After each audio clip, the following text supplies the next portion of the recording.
Um, Yeah. I saw ELO a few years back, and it was definitely one of the best shows I've ever been to, and I've gone to a lot of shows. You Yeah. had the I presume the pleasure of playing with Jeff Lynne and ELO for a bit. How did that come about? Our friend Craig Fruin, I think he called Greg and I about that, and we were playing with a couple different bands at the time, and it just turned out to work out perfectly in everybody's schedule. Jeff decided to put this was back in 2005 or whatever. I can't remember the exact year, but Jeff had been on hiatus as far as playing live. He just didn't do it very much, and he decided to put ELO back together. An original keyboard player, Richard Tandy, who just passed away a little while ago, he was the only original member, but Jeff decided to put it back together. So it was pretty scary for him because he hadn't played in front of people for so long, and those songs are pretty challenging vocally and just getting out there and doing it. So we he had a record called Zoom that just came out, and he was going to promote that tour. So we got the band together and we rehearsed for 3 weeks, and then this was during certain time. I think it was during 9/11. I think happened where everything got canceled and moved around, and we never went on the road. But Hmm.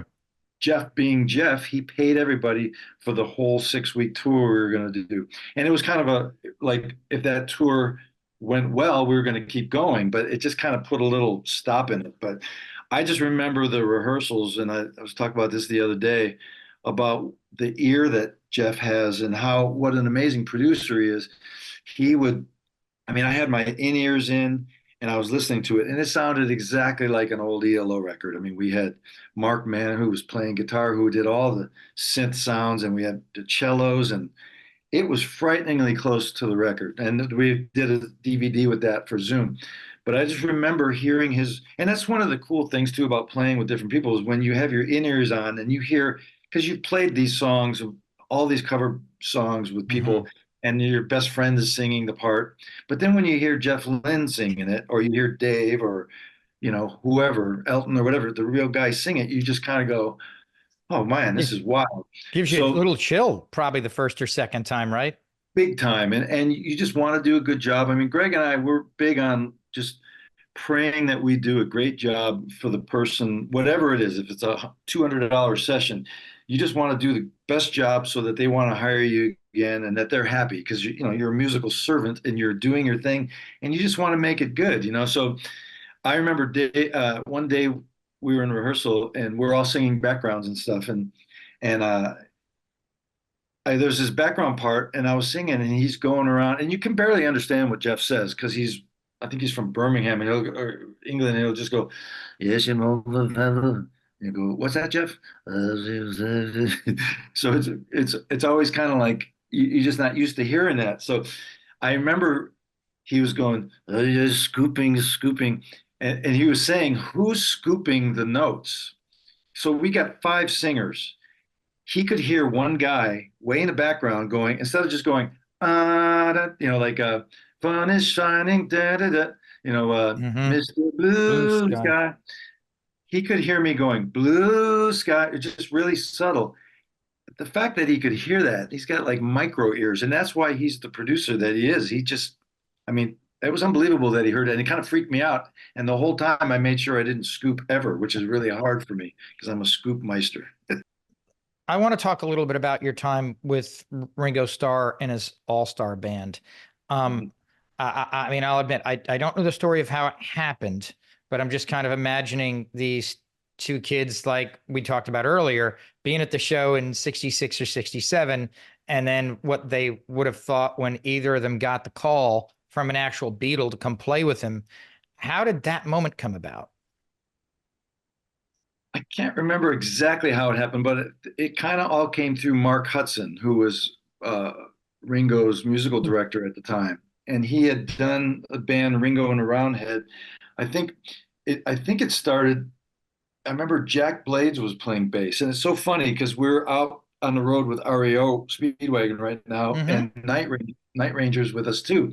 And I saw Jack, the bass player, and I was going, "Hey man, we're both Beatle guys," and we were talking about playing with Ringo and stuff. And then I remember John Waite played bass with them and sang.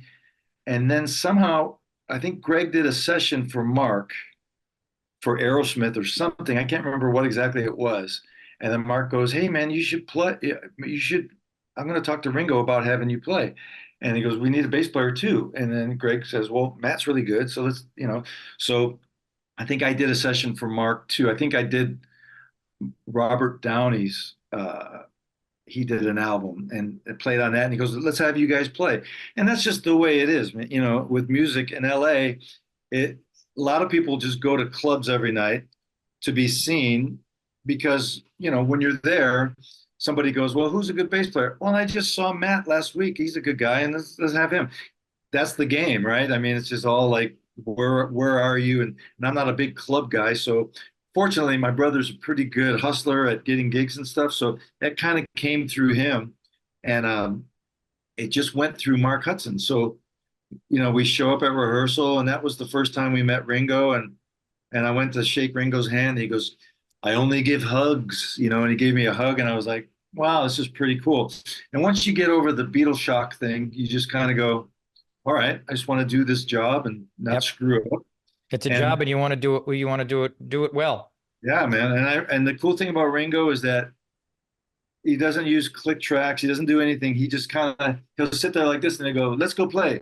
And then he'll go up, and he won't even think about the tempo. He'll just go 1, 2, 3, 4. So sometimes you'll play a song twice as fast as it was earlier, but it always sounds good because the way he plays drums, he just makes everything sound natural, you know. He's And just always always in the pocket, you yeah, know. and it's very strange. It's very strange how he can do that and make a song swing, even if it's a little slow or fast, usually a little bit faster. And but the cool thing with Gregg and him is that Gregg is the best gig Gregg's ever had in his life because Ringo is his other brother, you know, and they get along so well and they're drummers and Gregg really helps Ringo because Gregg will cue him on things and when Ringo's having to sing and he's in another land, Gregg always holds it down. But Gregg can play with because he's played with two drummers a lot. It's really hard because when you're playing, you don't want to flam drums because you're both hitting the snare at the same time. So they have this chemistry thing, and I think Gregg just watches him like a hawk. It's pretty amazing to watch, you know. Yeah, I remember it was kind of similar with the Moody Blues when and Graham was still around. They, you know, when he was getting a little bit up there in age, they added a second drummer and Graham, and you'd have to do that same. They'd have to do that same kind of thing. But it's got to be. Yeah. I mean, from your brother's perspective, to sit there and occasionally just look over and just go, "Holy crap! Yeah. I'm literally doing this right now. Like yeah, this is happening. Like Yeah. that's got to be just so cool." I Those, know. those moments are rare. I mean, I remember when I first got in the band, we were doing TV tours with Ringo. We were playing the Jay Leno shows, and I think we were on Conan O'Brien or some show where we were doing one of Ringo's songs that was talking about the Beatles and how they were brothers. It's a great song.